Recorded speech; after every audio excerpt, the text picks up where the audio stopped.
Assalamualaikum warahmatullahi wabarakatuh. Salam sejahtera untuk kita semua.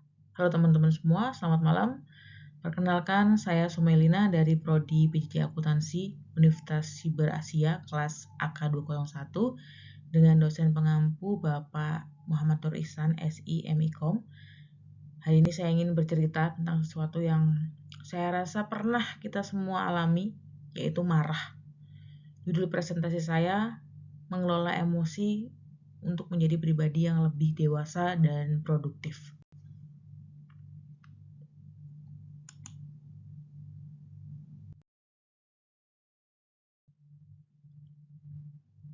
Jujur, saya memilih tema ini bukan karena saya ahli psikologi, tapi karena saya hidup di dalamnya. Bayangkan saja teman-teman, saya harus membagi waktu antara pekerjaan kantor yang cukup padat, tumpukan tugas kuliah, dan juga kehidupan sehari-hari. Kadang ketiganya itu datang bersamaan. Nah, disinilah amarah seringkali muncul tanpa diundang.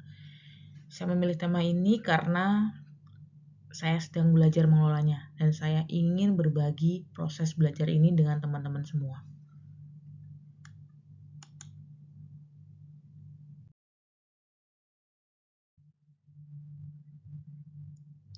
Apa itu emosi? Sebelum kita bicara amarah, kita pahami dulu apa itu emosi. Emosi adalah perasaan yang muncul saat kita merespon situasi tertentu. Contohnya bahagia, sedih, takut, kecewa, dan marah. Yang perlu diingat, emosi itu netral. Ia itu seperti lampu indikator di mobil, bukan untuk dimatikan, tapi untuk dibaca. Memahami emosi adalah langkah awal kita agar bisa mengelolanya dengan sehat.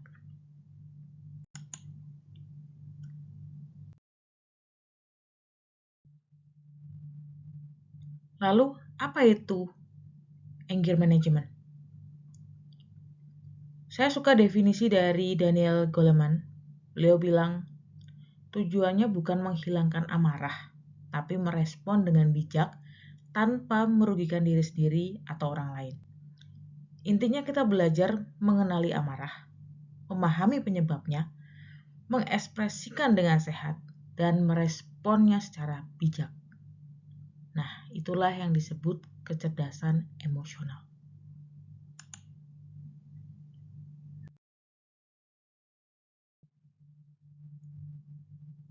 Kenapa kita bisa marah? Kenapa sih kita bisa marah? Ada dua penyebabnya.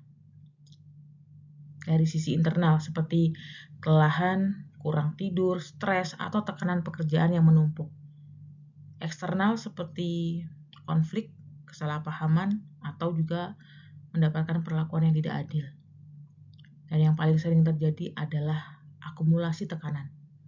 Bukan satu masalah besar, tapi banyak masalah kecil yang menumpuk setiap hari, sampai akhirnya kita meledak.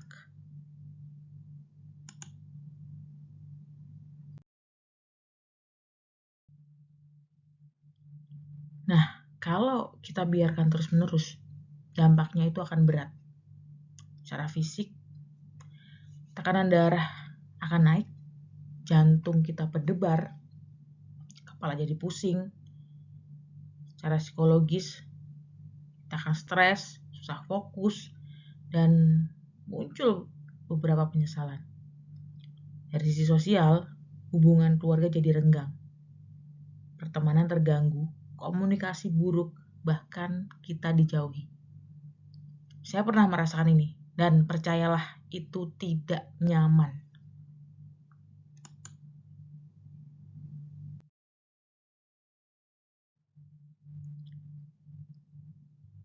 Tapi ada kabar baik dari perspektif humanisme ini. Menurut Carl Rogers dan juga Maslow, marah itu manusiawi dan justru bisa jadi sarana tumbuh. Belajar mengelola amarah adalah tanda kita menuju kedewasaan, bukan kelemahan. Tapi proses menjadi pribadi yang lebih matang.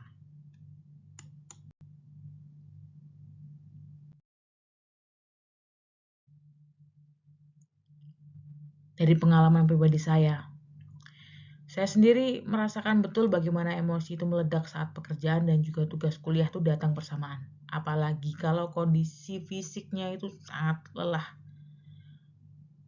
Dulu saya adalah orang yang bereaksi dengan cepat ya. Seperti sedikit pemicu saya langsung merespon dengan emosi. Tetapi sekarang saya sedang belajar untuk berhenti sejenak, menarik nafas dan tidak terburu-buru merespon. Saya mulai mempraktekkan teori Goleman dan perlahan saya sadar ketenangan itu jauh lebih kuat daripada kemarahan.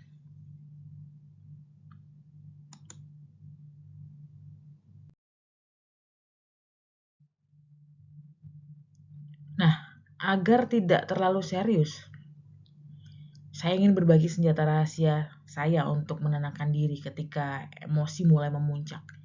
Ini adalah aktivitas-aktivitas ringan yang ternyata sangat ampuh bagi saya.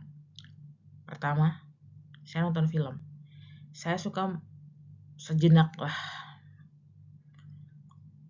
menonton film dan hal ini sangat membantu saya mengalihkan pikiran dari tekanan.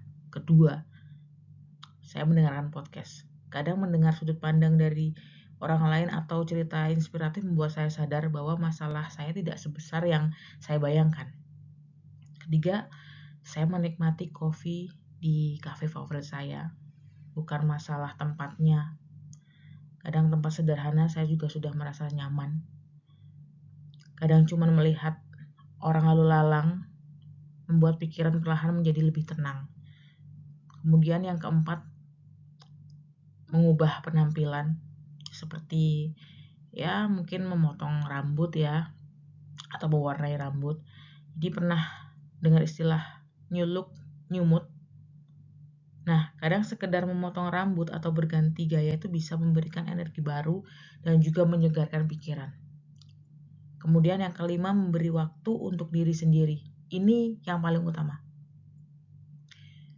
Ini bukan egois, tapi memberi ruang untuk diri sendiri adalah investasi jangka panjang untuk kesehatan mental kita.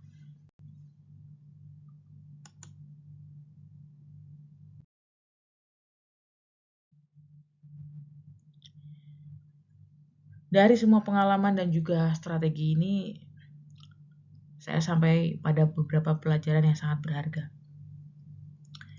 Pertama, menunda respon. Tidak semua masalah harus kita jawab saat emosi sedang tinggi. Memberi jeda adalah tindakan bijak. Kedua, keputusan itu lebih baik. Saya membuktikan sendiri bahwa ketika saya mengambil keputusan dengan keadaan tenang, hasilnya selalu jauh lebih baik.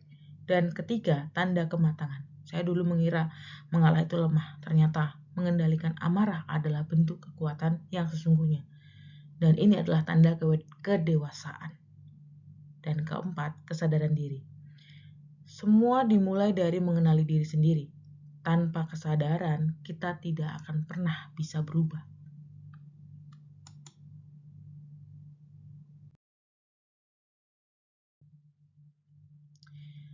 Jadi teman-teman, kesimpulan dari perjalanan saya ini adalah amarah adalah hal yang normal. Tidak ada manusia yang sempurna, yang tidak pernah marah. Namun yang membedakannya adalah bagaimana kita mengelolanya. Bukan dengan menekan, tapi dengan menyalurkan secara sehat.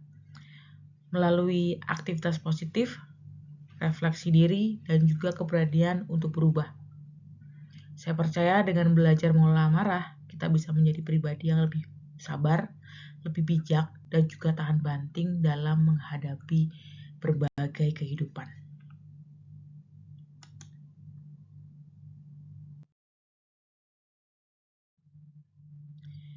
Sebagai penutup, semua materi ini tentu tidak lepas dari referensi yang saya gunakan. Saya menggunakan buku-buku klasik dari tokoh psikologi seperti Daniel Goleman, Carl Rogers, Abraham Maslow, serta materi perkuliahan estetika humanisme yang sangat membantu saya.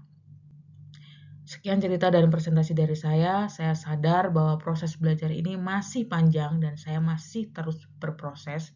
Semoga apa yang saya bagikan hari ini bisa memberikan manfaat atau setidaknya membuat kita semua merasa tidak sendirian dalam menghadapi emosi.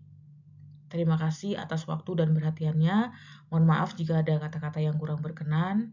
Akhir kata, wassalamualaikum warahmatullahi wabarakatuh.